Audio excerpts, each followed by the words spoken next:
আসসালামু আলাইকুম। এটা হচ্ছে একটা অ্যারাবিক খাবারের হোটেল। আজকে সন্ধ্যার পর চলে আসলাম একটা অ্যারাবিক খাবার হোটেলে। এখানে আজকে সন্ধ্যার পর নাস্তা করব।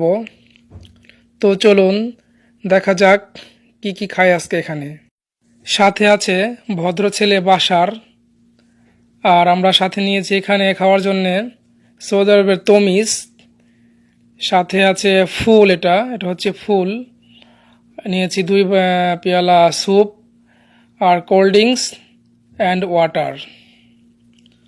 তো সন্ধ্যার পর নাস্তা চলবে এখন। বাসার জন্য কি মিক্স করছে। গরম গরম স্যুপ খাওয়ার মজা আলাদা। আর সেটা যদি হয় সন্ধ্যার পরে তাহলে তো কোনো কথাই নেই। বাসারও স্যুপ খাচ্ছে, আমিও স্যুপ খেলাম, ভালোই লাগলো।